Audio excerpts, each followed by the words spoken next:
伫农运会演务主席詹顺良手中所举办的“爱在当区”系列活动，到今已经17档，相当难能可贵。今年受疫情影响，虽然无办参会，宴请优秀学生，不过伫农运会号召各领域的爱心企业游玩小厅，30号伫宜园詹信凯服务处特意发送奖助学金，予当区150位特殊处境学生。鼓励因无因为家庭环境努力向上的精神，用教育来改变困境。区的关怀的这个系列活动呢，已经延续到今年是第17年。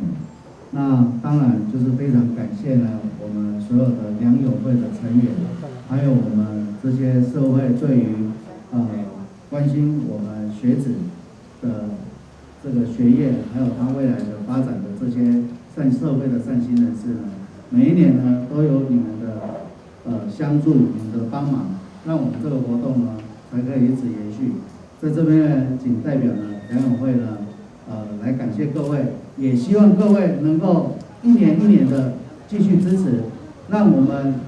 未来的国家的主人翁都可以在我们的相助之下呢，让他们有很好的发展，有很好的前途。祝福所有的小朋友，你们学业能够一年比一年的进步。因为学习是阶段性的，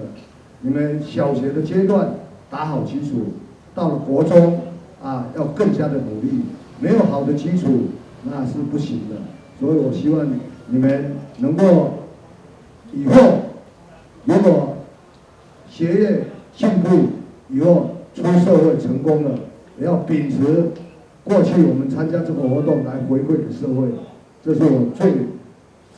你们最大的期许。教育跟知识是唯一可以改变我们自己的命运，所以咱一定要认真读册，练工出社会呢，嘛会使像咱这各行各业企业家呢吼，继续来回馈咱的社会。咱想讲，因的这种精神，咱要继续来延续落来。所以呢，咱借由这个活动来鼓励大家。那么也期许呢，我们所有的小朋友呢，将来把我们的所学能够贡献回来咱的社会这个这样有意义的代志，一直来到延续落去。今年伫疫情稳定控制以后，各大企业热情的响应，嘛互爱心客满宜园服务处，同时因应岁末圣诞欢乐气氛，嘛请学生拢写下5望吊挂伫圣诞树，希望心想事成。结合温馨的点灯仪式，正式为所有师生来祈福，场面相当盛大热闹。